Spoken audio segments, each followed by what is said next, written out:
history records that as they watch, even the hardened Roman soldiers were so moved. After a while, no one ever survived the boiling oil. They boiled 100 of them a day, and they all died. But this man, John, wouldn't die. He just flapped around and splashed around in that hot boiling oil until he looked like a monster, but he wouldn't die.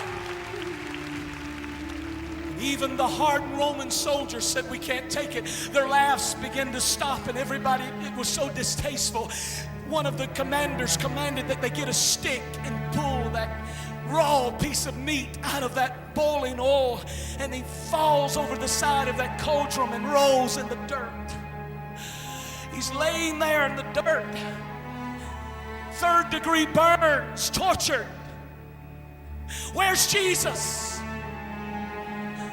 They laugh at him. They put somebody in compassion puts a towel around him, a coat around him. And they took the man who wouldn't die, and they put him on the Isle of Patmos.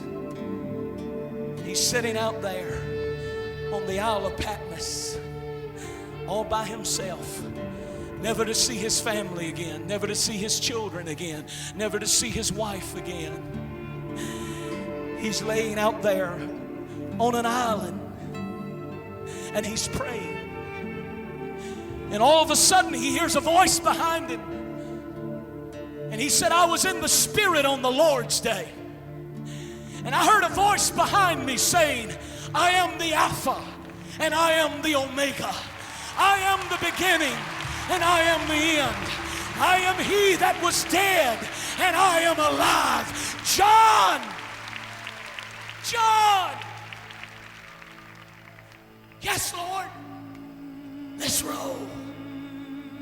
Let's write the book of Revelation. Let's tell the world what's going to happen in the last days. Come on, John. And for the next 10 years, on that island all by himself, John wrote the book of Revelation with that mauled hand that had been boiled in hot oil. I'm closing this message, but listen carefully to me. There are 2 things that I want to close this message with. Please listen to me. Number 1,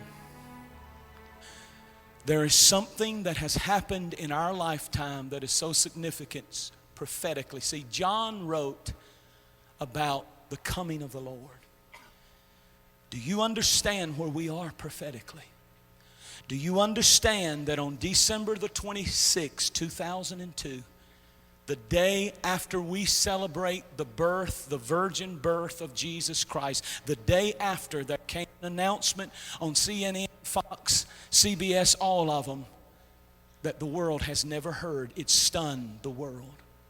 It was simply this. A cult said, we have cloned a baby. We have cloned a baby in Israel, of all places. And we're naming this little baby girl that has been cloned. In other words, we, the human race, have successfully given life to a human being that God was not responsible for. Please listen. And he said, we've cloned a baby. And we call that baby Eve. For the first time in the history of the world, there is life on this planet that did not get here by God. Why is that significant?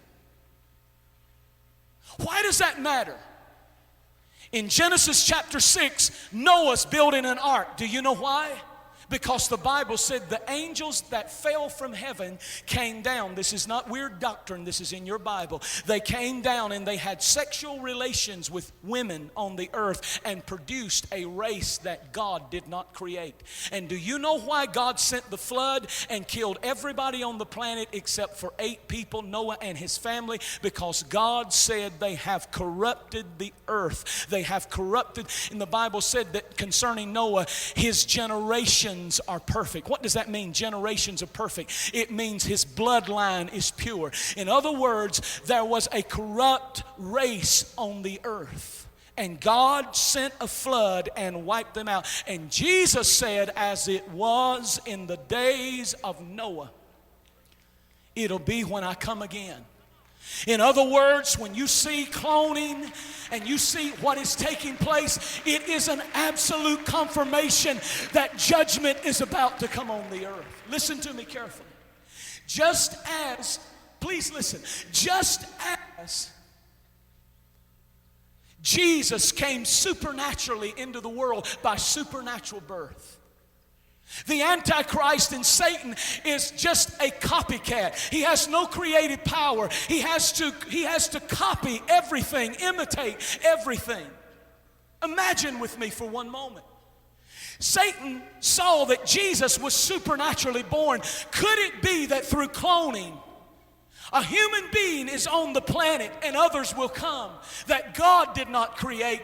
They have body, they have mind, but the spirit could come from Satan. And could it be just as Jesus was born supernaturally of a virgin, that Satan is trying to recreate and bring the Antichrist onto the scene? He's got a body. Maybe he's going to fill that body with his spirit. And just as Jesus was God incarnate, so Satan can come into the planet. An Antichrist can come on the scene.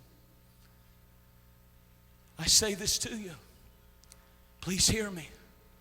These are the last days, just like John talked about.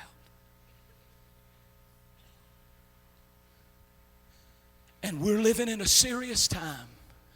There are two cities that are talked about in the book of Revelation. Everywhere you read, these are the two cities, Jerusalem and Babylon. Babylon is the ancient region of Iraq. Do you know all we see on the news is the rebuilding of Iraq?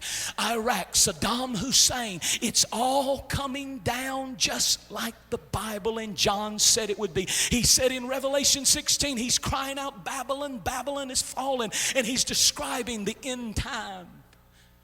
I'm telling you, this is no time to ride the fence. This is no time. This is no time to be sort of committed. This is the hour, as they bring the lights up, this is the hour when Jesus is saying, do you love me? Do you love me? Do you love me? All over this building, there are young people that came to this conference, and you came because you were under pressure, or you just wanted to come and have a good time. But God brought you to this place tonight. He brought you to hear this message. He brought you on this first night of Winterfest to come down to this altar and say, Lord, I'm so ashamed of myself because I've talked the talk, but I've not loved you. I want to give myself. I want to self-sacrifice my life so that other people can live. I want to be like Todd Beamer. I want guts enough to stand up when I see wrong taking place and not just sit there and watch people go to destruction and do nothing. But I want my life to count. In a moment, I'm going to count to 3. This is how the Lord told me to do this. And I'm not asking you tonight if you're saved and you're committed to come down here and pray a while.